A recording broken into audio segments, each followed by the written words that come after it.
Starmer, I mean, now we seem to have the perfect storm. This government can't cut taxes. In fact, they've raised them. This government are now saying they're going to be ruthless public spending cuts.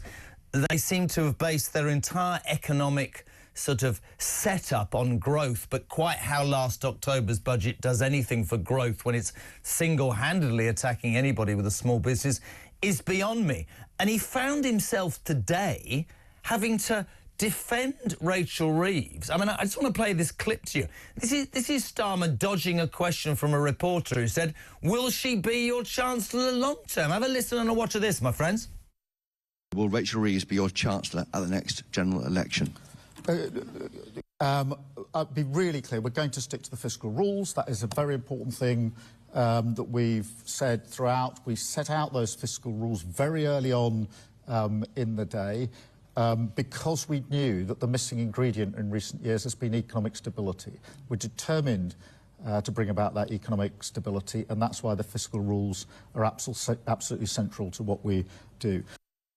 Ed, I know you and I laugh and joke a lot. Serious question before we get into detail. He never inspires me when he's publicly speaking. He looks like a school teacher who's following notes. He never seems to get it right. There's no authority, is there? He's not the most charismatic of people, and you know, a lot of people think Keir Starmer can't do politics. You know, he was a lawyer first before he became a politician. Some people who were optimistic about this government thought that might be a strength. You know, we're used to insurgents, even people like Nigel Farage saying, you know, we're not part of the establishment, we're different.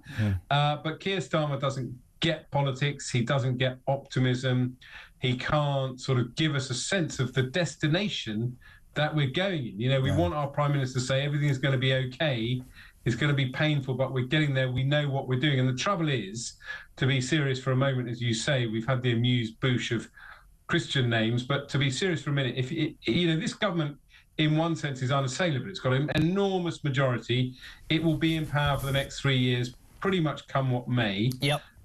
So it's got time to make long-term decisions and tough them out. But if you are already answering questions 6 months into a government this strong, they'd never have asked them about Gordon Brown. Is your Chancellor still going to be in position? Now, of course, it's a journalistic trick. It's impossible to say you'd have the same Chancellor at the end of your first term as you would at the beginning of your first term. That's fair enough. But people are even saying, is she going to last this year? And that is a terrible position to be in, because your Chancellor, as Margaret Thatcher discovered, is the most important member of your cabinet. Absolutely. And if your Chancellor is under threat, is seen as weak, or is seen as you know, that the parliamentary party is out to get her because they think she's the weak link, then you really are in some kind of trouble, like I am with trying to get my camera centred. You're doing fine. There we go. So talking about this man, we've talked about the chat. We've talked about, you know, this seeming, and I thought you nailed that when you said there doesn't seem to be a plan. We're not taking in a direction. I don't hear him say, look, it's not going to be easy. This might happen. This might happen. It seems to be a day-to-day thing. We've got the situation with Reeves and with public spending. We've got the ludicrous situation that in 6 short months he's already got rid of his chief of staff, and now he's anti-corruption minister, Tulip Siddiq, tied in through relations that her aunt was the PM of Bangladesh, thrown out. There's now questions being asked about properties and stuff like that. In a very short space of time, Ed, it's almost like a daily occurrence. And this man, to me, and I'm not saying this for the right or the right, he just looks out of his depth. There's no turbocharge. As you said it, there's nothing that really motivates me about Keir Starmer, and I can be far more hard on him, which I will in a minute, but I just don't buy the man. I just don't think he does politics particularly well, like you said. The Prime Minister learns on the job, and we can all look back to what Blair might have been like in the early months of 1997, and I also accept that an incoming Labour government does tend to get hard time from the right-wing press. You know, the Daily Mail's not going to give an incoming Labour government a 24-hour honeymoon period. It's going to go straight for the solar plexus. But the point is, you saw Blair learning on the job, getting more comfortable, and also he had in Gordon Brown a very heavyweight chancellor, and they had big economic announcements early on. Now, granted, the 1997 Labour government did inherit a very strong economy in the way that this government has not. But all of what we're seeing are self-inflicted wounds. And the things that drove me mad were We had 3 months of the new government talking down the economy and talking down the country in order to gain political advantage. Their strategy was, let's fix in the public's mind just how bad the last government was. Public didn't need to be told that. Public knew how bad the last government was. Yeah, That's why they threw them out. Yeah. And then they had a budget, finally. People wondered, why did you need this budget? And it was a kamikaze budget. You know, I sat down with someone today. You mentioned small business earlier. I sat down with a friend. We were just talking about his business. He said, this year, I would have hired 7 people. It's not going to move the dial. It's not going to, you know, we're not talking Google here. He's going to hire 1 person this year. Yeah. Now, there are what? Millions of small businesses in this country.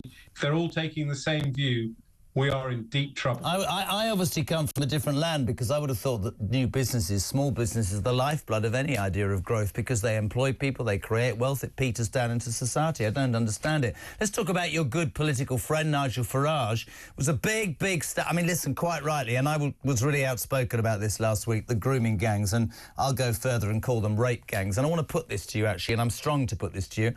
Farage today accusing Wes Streeting of covering up the truth. Let me put this to you as an ex-member of the Tory government, because this is not at Starmer's door. It's at his door that he won't have a public inquiry. This goes back years, Ed. And I said on Thursday, and I make no apology for this, that if you and I were looking in at Great Britain from another country, in the last year we'd say, so the highest person in the English church has been thrown out for covering up paedophilia. We have one of the most revered newsreaders is now had a suspended sentence because he and his mates can look at disgusting images of 7-year-olds and not go to prison. And then it turns out that the establishment, I don't know who, has covered up rape gangs for the best part of 20 years. That, to me, is a stain on the United Kingdom. I want to ask you this without fear or favour. Your government, the Tories, surely more could have been done about this. Why has this been swept under the carpet, Ed? Because it frightens me. There's a lot to unpack there, and there is another side to this story which the government has tried to get out, which is incredible, which is that Keir Starmer did get proactive on the rape gangs, changed the rules, prosecuted a lot of people went to prison. They were brought up, as you know, by the newspapers 10, 15 years ago, and in fact, it was a Times journalist who since retired but came out of retirement to write about it, who did actually say, hold on, this is not all one-sided, black and white. There was some merit in what Keir Starmer did as the Director of Public Prosecution in bringing these prosecutions. So it was journalists, the Times newspaper, that exposed this scandal, but there was action. We also have this inquiry that happened 2 or 3 years ago, which wasn't actioned either by the last government or indeed by this government, with 20 recommendations. We've had Alexis Jay, who led that inquiry, all over the airways, basically saying if Elon Musk hadn't brought this up, this would have remained gathering dust. It's now firmly in ministers' in trays. I think there are 2 things that people want. One is that they want the recommendations of this inquiry implemented. This includes, for example, that it's a criminal offence not to report sexual abuse when you know about it. These kind of changes that are needed. There does need to be an inquiry, and the inquiry needs to be about what is the culture in a community that enables this to happen. What are the factors? And it's not just the community, whether it's a Pakistani heritage, it could be a white heritage community. It's also what allows a culture to pervade in the authorities, which turn a blind eye or think there's nothing to see here, or let me take you blame the victims. I completely agree. Let me take you up on that point very quickly. I said this last week. A lot of people looked down on the floor when I said it. I don't care. This has, to me, in my mind, go so high and so deep, Ed, because the basics, the morality, the disgusting, repugnant, vile crimes that are committed against these kids. Are you telling me that all these people thought it was all right just to let this go? This has to go far deeper. As a society, to me, that is an absolute disgrace. Whatever your political persuasion, however far back, somebody, maybe a lot of people, I don't know, social services, the police, I don't know, I don't know. But for me, those kids in this country, in the United Kingdom, whatever the race, colour, creed of the victims or the people that have carried it out, utterly, utterly disgusting. One more thing. You're a very busy man. Our finances are in the hole. Children, sadly, are being abused. 500,000 people lay on hospital trolleys for 12 hours or more in 2024 as ambulance crews continue to be stuck at A&E, missing 999 calls in their thousands. We've talked about the NHS till the bleeding cows come out. It needs more money. It needs to get rid of the diversity officers. Why is this body, this something that was once revered, on its backside, genuinely? Because it needs changing, doesn't it? It's fundamental change, and we need to bring in the private sector. I've always said this. Blair brought in the private sector. We need to get rid of the backlog, which you can do if you treat this like a sort of wartime situation. If you treat it a bit like the COVID situation, you get moving. And this includes really, we get this statistic, 7.6 million people waiting for hospital appointments. What does that actually mean? Does that mean just a follow-up appointment to check that you should still be having statins, which is the most kind of unimportant thing in the world?